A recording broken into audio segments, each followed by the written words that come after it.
1558 उड़ीसा का पुरी इलाका मुगल सेना जगन्नाथ मंदिर को तोड़ने के इरादे से आगे बढ़ रही थी। घोड़े सर पर दौड़ रहे थे, तलवारें चमक रही थीं, लेकिन जैसे ही सेना मुख्य गर्भगृह की ओर बढ़ी, एक अजीब सा तूफान उठा। सूरज की रोशनी अचानक गायब हो गई और चारों ओर अंधकार छा गया। फिर सैनिकों ने देखा कि मंदिर के अंदर से तेज रोशनी आ रही है और रोशनी के साथ एक भयानक और डरावनी चीज उनके पास आ रही है। यह दृश्य इतना भयानक था कि कई सैनिक वहीं पर बेहोश हो गए और जो बच गए वो ऐसे भागे मानो उनके सामने मौत खड़ी हो। अब आप सोचिए कि क्या यह सिर्फ एक ऐतिहासिक घटना थी या फिर सच में भगवान जगन्नाथ ने अपने धाम की रक्षा की। पुरी का जगन्नाथ मंदिर एक ऐसा स्थान जो सिर्फ भक्ति का केंद्र नहीं बल्कि अनगिनत रहस्यों की चुप दुनिया है। क्या आपने कभी सोचा है कि क्यों इस मंदिर का ध्वज हमेशा हवा के विपरीत दिशा में उड़ता है और क्यों मंदिर के ऊपर लगे सुदर्शन चक्र हर दिशा से ऐसा लगता है मानो आपको ही देख रहा हो। यहाँ तक कि प्रसिद्ध किताब भविष्य मलिका में इस मंदिर को लेकर कलयुग की कई भविष्यवाणियां की गई हैं, जो कि सारी की सारी सच हुई हैं। इनमें सबसे प्रसिद्ध है कोविड-19 यानी कि कोरोना की घटना। इस किताब में लिखा गया था कि जब मंदिर का सबसे पुराना पेड़ गिर जाएगा तब एक भयानक महामारी आएगी, और यह पूरी तरह सच भी हुई। यह सिर्फ एक घटना नहीं, ऐसी और भी कई घटनाएं हैं जो सच हुई हैं और सारी आपको चौंका देंगी। इस मंदिर के अंदर ऐसे और भी कई अनसुने और खतरनाक रहस्य छुपे हुए हैं जो आपके होश उड़ा देंगे। और सबसे बड़ा रहस्य है ब्रह्म पदार्थ का, यानी कि श्री कृष्ण का दिल। माना जाता है कि इस मंदिर में श्री कृष्ण का दिल आज भी मौजूद है, जिसे हर 12 साल में पुरानी मूर्ति से निकालकर नई मूर्ति में डाला जाता है, और यह प्रक्रिया काफी महत्वपूर्ण है। इस दौरान अगर कोई श्री कृष्ण के दिल को देख ले तो वह तुरंत मर जाता है, जिसकी कई घटनाएं हमारे सामने आती हैं। पिछले 800 सालों से इस मंदिर का ध्वज हर रोज बदला जाता है और कहा जाता है कि अगर इसे एक भी दिन न बदला गया तो मंदिर को 18 सालों के लिए बंद करना होगा। और जब अंग्रेज आए तो उन्होंने इस प्रक्रिया को अंधविश्वास बताकर रोकने की कोशिश की, लेकिन फिर उनके साथ जो हुआ वो जानकर आप चौंक जाएंगे। इस मंदिर के मुख्य प्रवेश द्वार में 22 सीढ़ियां हैं जिन्हें पार करना होता है, लेकिन इनमें से तीसरी सीढ़ी पर पैर रखना सख्त मना है। पर आखिर ऐसा क्यों है और क्या होगा यदि आपने तीसरी सीढ़ी पर पैर रख दिया? फिर आती है मंदिर की रसोई, जहां 7 बर्तनों में एक साथ प्रसाद पकता है। पर नीचे की आंच से ऊपर वाला बर्तन पहले कैसे पक जाता है? क्या मंदिर की रसोई विज्ञान के नियमों को भी चुनौती देती है? ऐसे ही और भी न जाने कितने चौंकाने वाले रहस्य। ये सिर्फ एक मंदिर नहीं, ये एक ऐसा तीर्थ है जहां धर्म, विज्ञान, वास्तु और चमत्कार चारों एक साथ खड़े हैं, जहां श्रद्धा सिर्फ पूजा नहीं बल्कि रहस्यों से सामना करने की तैयारी है। तो क्या आप तैयार हैं एक ऐसे सफर के लिए जहां हर अध्याय आपको चौंकाएगा, हर रहस्य आपके विश्वास को चुनौती देगा और हर जवाब एक नए सवाल को जन्म देगा? चलिए चलते हैं जगन्नाथ मंदिर की उस रहस्यमयी यात्रा पर, जहां भगवान खुद हर सवाल का उत्तर है।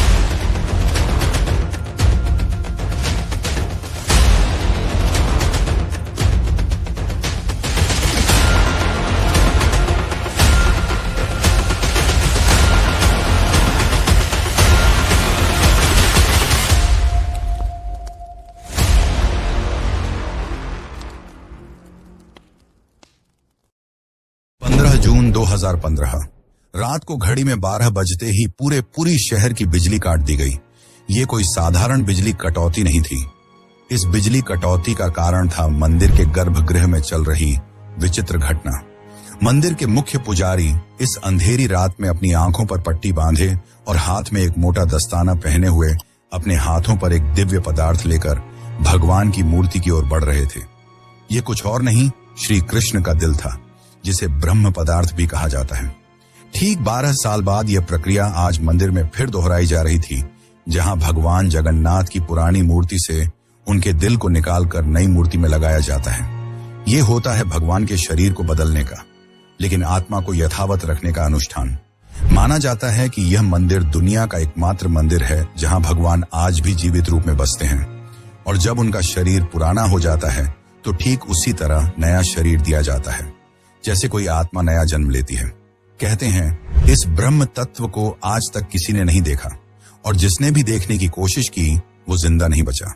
नवकलेवर की रात जब पुरानी मूर्तियों से ब्रह्म तत्व निकालकर नई मूर्तियों में डाला जाता है, पुरी में कर्फ्यू जैसा माहौल बना दिया जाता है। पूरे शहर की बिजली काट दी जाती है। मंदिर को घोर अंधेरे में बंद कर दिया जाता है। मंदिर के अंदर होते हैं सिर्फ विशुद्ध ब्राह्मण जिनका खानदान सदियों से यही कार्य करता आया है। उनकी आंखों पर पट्टी बांधी जाती है और हाथों पर मोटे दस्ताने पहनाए जाते हैं ताकि वे ना देख सकें और ना ही महसूस कर सकें कि ब्रह्म पदार्थ है क्या। जब यह प्रक्रिया होती है तब मंदिर की सुरक्षा सीआरपीएफ के जवान करते हैं और किसी भी व्यक्ति का मंदिर के अंदर जाना सख्त मना होता है। जब 2015 में यह अनुष्ठान हुआ था तब एक पांडे ने उस ब्रह्म तत्व को हाथ लगा दिया था, जिसके बाद वह तुरंत ही बेहोश हो गया और जब आंख खुली तो वह मानसिक रूप से पूरी तरह अस्थिर हो गया था। तो सवाल उठता है, ब्रह्म तत्व आखिर है क्या? क्या यह कोई दिव्य ऊर्जा है?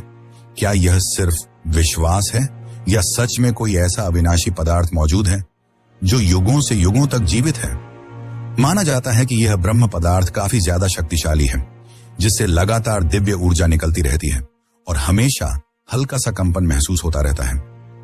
प्रसिद्ध इंडियन आर्कियोलॉजिस्ट प्रवीण मोहन के हिसाब से श्री कृष्ण सिर्फ एक इंसान नहीं बल्कि एक सुप्रीम बीइंग थे। उनके मुताबिक ब्रह्म पदार्थ, जिसे कृष्ण का दिल भी कहा जाता है, वह असल में एक आर्क रिएक्टर है, यानी कि एक ऐसा डिवाइस जो भयंकर स्तर की ऊर्जा उत्पन्न करता है।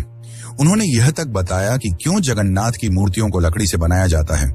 उनके अनुसार लकड़ी बिजली को कंडक्ट नहीं करती, जिस कारण वह ब्रह्म पदार्थ से निकलने वाली इलेक्ट्रोमैग्नेटिक एनर्जी को रोक लेती है।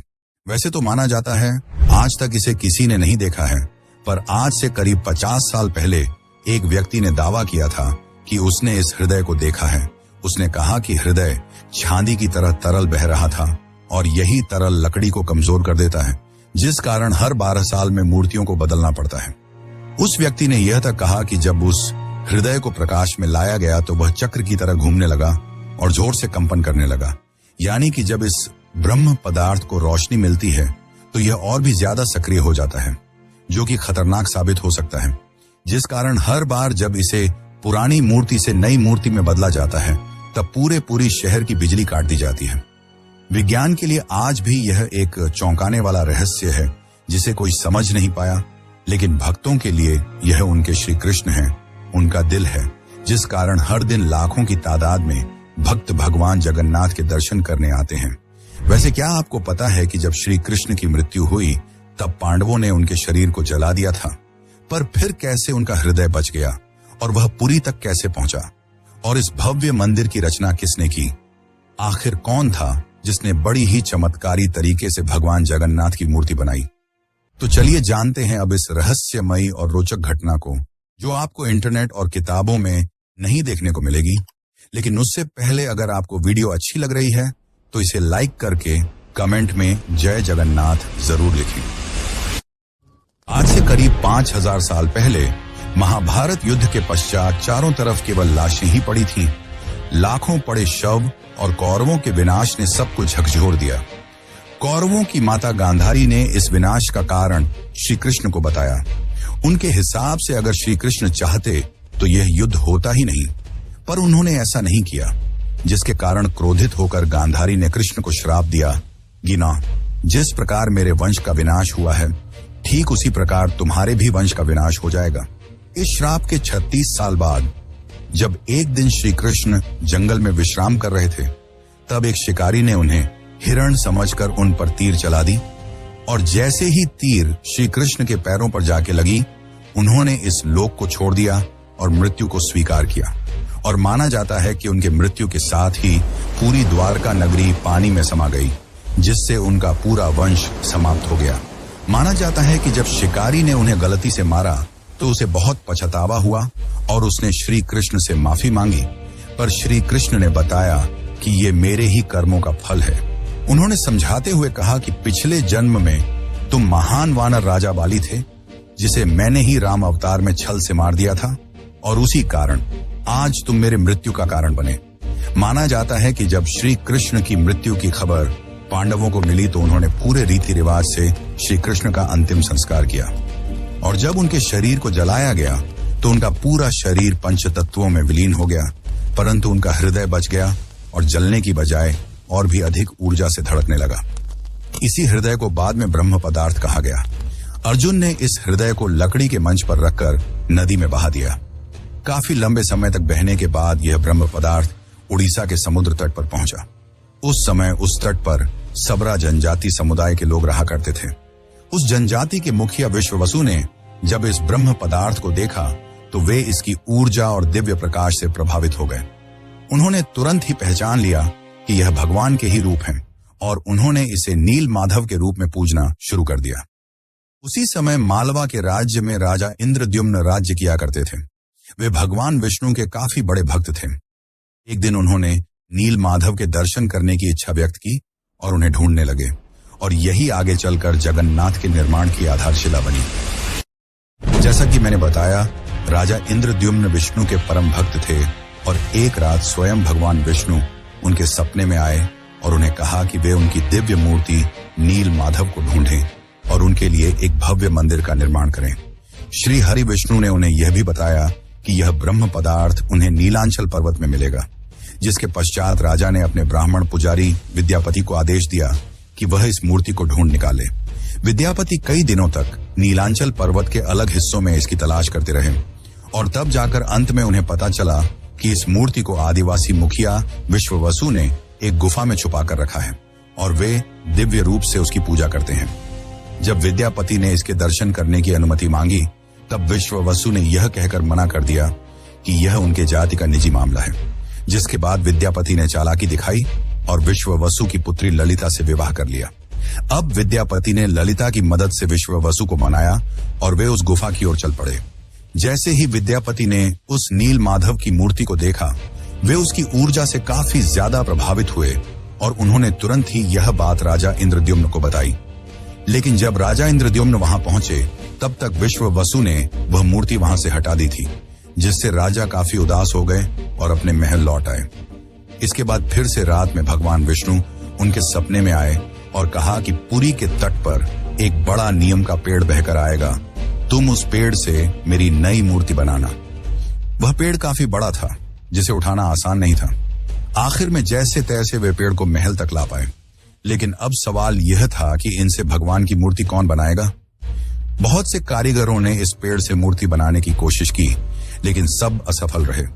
उन्होंने कहा कि पेड़ इतना ज्यादा मजबूत है कि हमारे छेनी हथौड़ी का उस पर कोई असर नहीं हो रहा।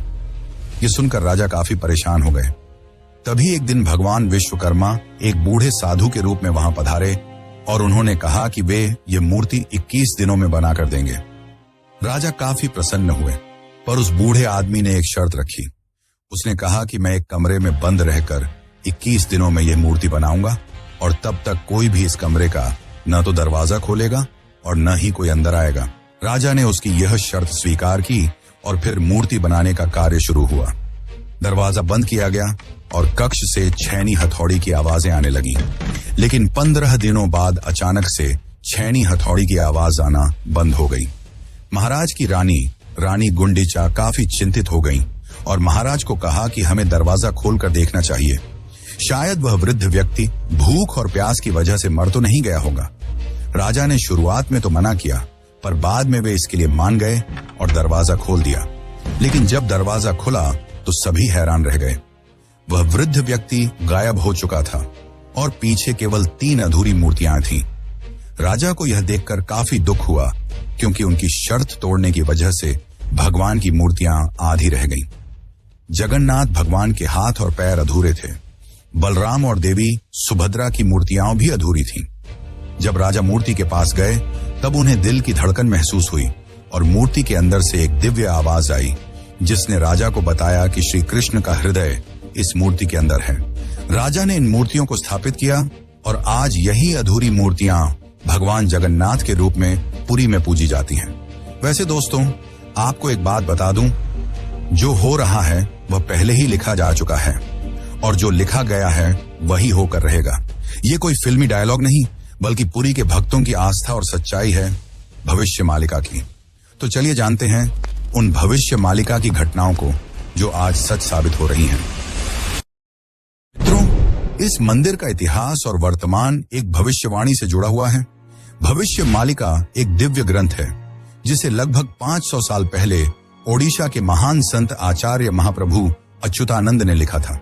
कहा जाता है कि वे पंचसखा यानी भगवान जगन्नाथ के 5 दिव्य सेवकों में से एक थे, जिन्होंने भगवान के आदेश पर कलयुग की कई घटनाओं को पहले ही देख लिया था। यह ग्रंथ ओडिया भाषा में लिखा गया है और इसकी पंक्तियां कविता के रूप में हैं, जैसे किसी गूढ़ रहस्य का संकेत दे रही हूं। आइए हम आपको बताते हैं भविष्य मालिका की कुछ चौंकाने वाली भविष्यवाणियां जो जगन्नाथ मंदिर और कलयुग के अंत से जुड़ी हुई हैं। इस ग्रंथ की सबसे चौंकाने वाली भविष्यवाणी 4 साल पहले काफी ज्यादा वायरल हुई थी, जब लोगों ने दावा किया कि इसमें कोरोना महामारी का वर्णन भी है।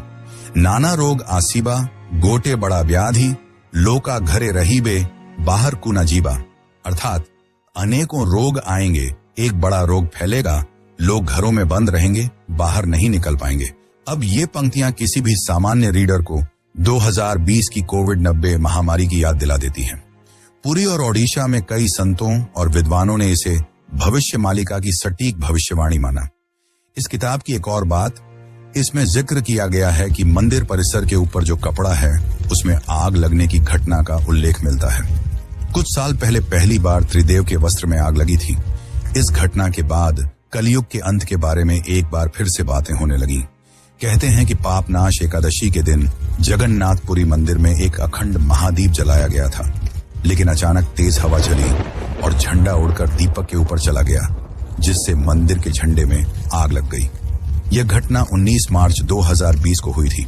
कहा जाता है कि दूसरे मंदिरों की तरह जगन्नाथ मंदिर के गुंबद पर कभी कोई पक्षी नहीं बैठता और ना ही इस पर कोई प्लेन या हेलीकॉप्टर उड़ता है, लेकिन जुलाई 2020 के बाद से मंदिर के गुंबद पर गिद्ध, चील और बाज को देखा गया था। ये पक्षी मंदिर के गुंबद, स्तंभ और नील चक्र पर भी बैठे थे। ऐसे में दुनिया के महाविनाश की भविष्यवाणी एक बार फिर से चर्चा में आ गई थी। भविष्य मालिका के अनुसार जब कलयुग का अंत करीब होगा तो भगवान जगन्नाथ मंदिर का नील चक्र यानी सुदर्शन चक्र तूफान से टेढ़ा हो जाएगा। मई 2019 में समुद्री तूफान फानी के कारण यह विशालकाय चक्र टेढ़ा हो गया था। ऐसे ही और भी कई भविष्यवाणियां हैं जो सच हो चुकी हैं और कई प्रसिद्ध भविष्यवाणियां हैं जो आने वाले को लेकर की गई हैं। 3 रथ यात्राएं एक साथ रुकेंगी, नदियां उल्टी दिशा में बहेंगी, ब्रह्म तत्व मंदिर से गायब हो जाएगा और फिर में अंत में आएंगे भगवान के आखिरी अवतार कल की। दोस्तों, आप ही सोचिए कि क्या यह महज संयोग है या सच में आचार्य अच्युतानंद को भविष्यदर्शी शक्तियां प्राप्त थीं? अगर उन्होंने आज से सैकड़ों साल पहले ऐसी बातें लिख दी जो अब सच हो रही हैं, तो क्या हमें उनकी बाकी भविष्यवाणियों को भी गंभीरता से लेना चाहिए? भविष्य मालिका कोई साधारण ग्रंथ नहीं, बल्कि वो कायनात का रोड मैप है जिसे बस समझने की जरूरत है। वैसे आपकी जानकारी के लिए बता दूं कि सन 1558 में मुगल सेना ने मंदिर को तोड़ने की कोशिश की। फिर उनके साथ जो हुआ वो चौंकाने वाला था और इस घटना को पहले ही भविष्य मालिका में लिख दिया गया था। और साथ ही भविष्य मालिका में अंग्रेजों को लेकर भी ये कहा गया था कि गोरे आएंगे और मंदिर को बंद कराने की कोशिश करेंगे। तो चलिए अब जानते हैं कि जब मुगल सेना ने मंदिर पर आक्रमण किया तो क्या हुआ और कैसे ब्रिटिशर्स ने भक्तों की श्रद्धा को अंधविश्वास बताकर मंदिर को बंद करने की कोशिश की। लेकिन उससे पहले चैनल को सब्सक्राइब जरूर कर लें। यह आपके लिए तो फ्री है, पर इससे हमारी काफी मदद हो जाती है। सन 1558 उड़ीसा के पुरी इलाके में घना अंधकार छाया हुआ था, पर वो अंधकार आसमान में नहीं, लोगों के मन में था। क्योंकि इस बार कोई साधारण लुटेरा नहीं, मुगल सेना खुद मंदिर को गिराने के इरादे से आ रही थी। कला पहाड़ नाम का अफगान जनरल, जो तब बंगाल का गवर्नर था, उसकी क्रूरता इतनी बदनाम थी कि उसका नाम सुनकर ही लोग कांप उठते थे। कहा जाता है कि वो सनातन धर्म और मंदिरों से विशेष नफरत रखता था। उस दिन उसकी फौज पूरी ताकत के साथ पुरी की ओर बढ़ी। घोड़े सर पर दौड़ रहे थे, तलवारें लहराई जा रही थीं और मंदिर की शांति में एक भयंकर आंधी की आहट आने लगी। जैसे ही सैनिक मुख्य गर्भगृह की ओर बढ़े, अचानक मौसम बदल गया। तेज हवाएं चलने लगीं, आकाश काला पड़ गया, सूरज की रोशनी एकदम गायब हो गई और मंदिर के चारों ओर एक रहस्यमयी घना अंधेरा छा गया। मंदिर के भीतर से एक चमकती हुई रोशनी निकली जो किसी इंसान की नहीं थी। ये रोशनी जैसे ही बाहर आई, पूरा मैदान एकाएक शांत हो गया। सैनिकों में अफरा तफरी मच गई, कुछ बेहोश हो गए, कुछ उल्टा भागने लगे। बिना एक भी तलवार चले कला पहाड़ की पूरी फौज पीछे हट गई। आज भी पुरी की लोक कथाओं में यह कथा सुनाई जाती है कि जब भगवान की मर्यादा पर वार होता है तो वो खुद प्रकट होकर अपने धाम की रक्षा करते हैं। अब दूसरी घटना की बात करते हैं, जो है अंग्रेजों का विरोध और रथ यात्रा का संघर्ष। जब 1803 में अंग्रेजों ने पुरी पर कब्जा किया, तब उन्होंने कई प्राचीन मंदिरों की संपत्तियों और अधिकारों को छीन लिया। लेकिन पुरी का श्री जगन्नाथ मंदिर एक ऐसा स्थान बना जहां जनता ने कभी भी नियंत्रण नहीं छोड़ा। ब्रिटिश अधिकारियों को मंदिर की अलौकिक घटनाएं और भक्तों की श्रद्धा समझ नहीं आती थी, इसीलिए उन्होंने इन्हें सुपरस्टिशन कहकर मजाक बनाना शुरू कर दिया। सन 1805 में ब्रिटिश कलेक्टर मिस्टर हंटर ने पुरी मंदिर के रिचुअल्स को इरेशनल और बारबेरिक कहा। बात तब और बिगड़ी जब सन 166 में ब्रिटिश प्रशासन ने पुरी की रथ यात्रा को बंद करवाने की साजिश रची। उन्होंने यह तर्क दिया कि रथ यात्रा के दौरान भीड़ अनियंत्रित हो जाती है और यह प्रशासनिक खतरा है। पर यह फैसला पूरे उड़ीसा में जन आंदोलन का कारण बन गया। लाखों लोग सड़कों पर उतर आए। मठों, आचार्यों और गांवों ने खुलकर विरोध किया। रथ यात्रा का रथ निर्माण कार्य लोगों ने खुद शुरू कर दिया, यह कहते हुए कि अगर भगवान नहीं चलेंगे तो हम भी नहीं चलेंगे।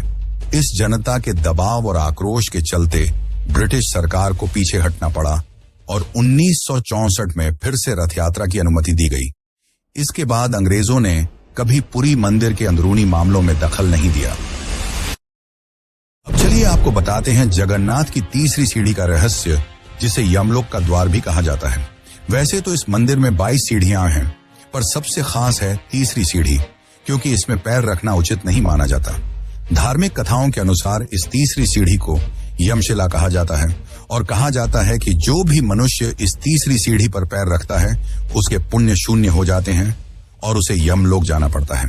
दरअसल एक बार यमराज जी भगवान जगन्नाथ के पास पहुंचे और उनसे कहा कि भगवान, भक्त जैसे ही आपके दर्शन करते हैं उनके सारे पाप मिट जाते हैं, और अगर ऐसा ही चलता रहा तो सभी व्यक्ति जगन्नाथपुरी के दर्शन करके पापों से मुक्त हो जाएंगे, जिससे यमलोक में कोई नहीं आएगा। तब भगवान जगन्नाथ ने कहा कि तुम इस मंदिर की तीसरी सीढ़ी पर अपना स्थान ग्रहण कर लो, और जो भी इस मंदिर की तीसरी सीढ़ी पर पैर रखेगा उसके पुण्य शून्य हो जाएंगे और उसे यमलोक जाना पड़ेगा। और तभी से इस सीढ़ी को यमशिला कहा जाता है, क्योंकि इसमें यम का वास है। अब अगर हम पुरी मंदिर के ऊपर लगे सुदर्शन चक्र की बात करें तो देखने वालों ने यह दावा किया है कि इस सुदर्शन चक्र को आप मंदिर के किसी भी कोने से देखोगे तो ऐसा लगेगा मानो आपको ही देख रहा हो। मतलब इससे जिस भी दिशा से देखो यह सामने की ओर ही दिखता है। इसे आम भाषा में आर्टिफिशियल इल्यूजन कहा जाता है, पर यह आज भी विज्ञान के परे है कि कैसे इतने भारी चक्र को मंदिर के ऊपर लगाया गया और कैसे उस समय के लोगों ने यह आर्टिफिशियल इल्यूजन बनाया जिससे चक्र हमेशा सामने की ओर दिखता है। इसे आज भी विज्ञान नहीं समझ पाया, पर भक्तों के अनुसार यह श्री कृष्ण का चक्र है जिसे उन्होंने इस दुनिया की रक्षा के लिए इस मंदिर में स्थापित किया है। और भविष्य मालिका की एक और पंक्ति के हिसाब से जब यह मंदिर समुद्र के अंदर समा जाएगा तब कलयुग अपने अंतिम चरण पर होगा और तब आएंगे विष्णु के आखिरी अवतार कल्कि। अब जानते हैं पुरी के रसोई घर के बारे में। जगन्नाथपुरी का रसोई घर दुनिया की सबसे बड़ी और सबसे रहस्यमयी रसोई है, जिसके अनोखे तथ्य और परंपरा भक्तों को आश्चर्यचकित कर देती है। और रसोई का सबसे बड़ा रहस्य यह है कि यहाँ भोजन 7 मिट्टी के बर्तनों में बनाया जाता है और हर एक बर्तन को एक के ऊपर एक रखा जाता है। और स्वाभाविक है कि सबसे नीचे के बर्तन में ज्यादा आंच आ रही है तो उसे सबसे पहले पकना चाहिए, लेकिन पुरी में ऐसा नहीं होता। ये चौंकाने वाली बात है कि 7 बर्तनों में जो सबसे ऊपर होता है उसका खाना पहले पकता है, जो विज्ञान के सारे तथ्यों को गलत साबित करता है। यहाँ भोजन बनाने का कार्य केवल सेवायत ब्राह्मणों द्वारा किया जाता है और किसी भी बाहरी व्यक्ति को इसमें प्रवेश की अनुमति नहीं होती। इस पवित्र रसोई में किसी प्रकार के आधुनिक ईंधन या गैस का उपयोग नहीं किया जाता, बल्कि केवल लकड़ी के चूल्हे पर पारंपरिक विधि से प्रसाद बनाया जाता है। पुरी मंदिर में रोजाना लगभग 50,000 से 2 लाख लोगों तक को महाप्रसाद बांटा जाता है। लेकिन चमत्कार देखो, कभी भी खाना बर्बाद नहीं होता और कभी भी कम नहीं पड़ता। मान्यता है कि मां लक्ष्मी स्वयं प्रतिदिन रसोई में आती हैं और रसोई के सेवकों को अंतः प्रेरणा देती हैं कि आज कितनों के लिए प्रसाद तैयार करना है। ये सिर्फ परंपरा नहीं, सदियों से चलती लीला है जिसे आज तक कोई इंसानी गणित नहीं समझ पाया। एक और चौंकाने वाली बात तो यह है कि इतने बड़े किचन में जहां 500 से ज्यादा रसोई और सेवक काम करते हैं, जहां हर दिन सैकड़ों क्विंटल अनाज, सब्जियां और मसाले इस्तेमाल होते हैं, वहां न कोई बदबू होती है, न ही कोई मक्खी। कहा जाता है कि यह अग्निदेव और माता लक्ष्मी की कृपा है जो इस रसोई को हर प्रकार की अशुद्धि से दूर रखती है। 18वीं सदी में मराठा शासनकाल के दौरान एक बार एक अधिकारी ने रसोई के चमत्कार को अंधविश्वास बताते हुए जानबूझकर बर्तनों की संख्या बदलने का आदेश दिया। लेकिन इसके बावजूद उस दिन भी पुरी में महाप्रसाद एकदम सटीक बना, न एक दाना कम न एक दाना ज्यादा। इसके बाद अधिकारी ने रसोई में दोबारा हस्तक्षेप न करने की कसम खा ली। वैसे तो दोस्तों, ऐसे और भी कई चौंकाने वाले रहस्य हैं, पर उन्हें एक ही वीडियो में बता पाना नामुमकिन है। इसलिए चलिए चलते हैं आखिरी अध्याय की ओर। लेकिन उससे पहले, अगर आपको यह डॉक्यूमेंट्री अच्छी लग रही है तो कमेंट में जय जगन्नाथ जरूर लिखें। कभी कभी जीवन में कुछ चीजें ऐसी होती हैं जिन्हें न तर्क से समझा जा सकता है और न ही विज्ञान से परखा जा सकता है। पुरी के श्री जगन्नाथ मंदिर का हर पत्थर, हर कोना हमें एक ऐसी दुनिया में ले जाता है जहां भक्ति और बुद्धि, विज्ञान और विश्वास, संघर्ष और समाधान सब एक साथ चलते हैं। जगन्नाथ केवल भगवान नहीं, एक चेतना है जो हमें यह सिखाते हैं कि जब विज्ञान चुप हो जाए तो श्रद्धा बोलती है। तो अब सवाल यह है, क्या ये सब केवल संयोग है या कहीं ना कहीं कोई ऐसी शक्ति है जो इन सबको संचालित कर रही है? आप क्या मानते हैं? क्या आपने कभी इन रहस्यों को खुद महसूस किया है? अगर हाँ, तो ये वीडियो सिर्फ जानकारी नहीं बल्कि आपकी अपनी यात्रा है, श्रद्धा से रहस्य तक। और ऐसी ही एक यात्रा है केदारनाथ धाम की, जो जगन्नाथ की तरह ही 4 धामों में से एक है। और अगर आप केदारनाथ धाम की यात्रा पर चलना चाहते हैं तो यह वीडियो जरूर देखें। धन्यवाद।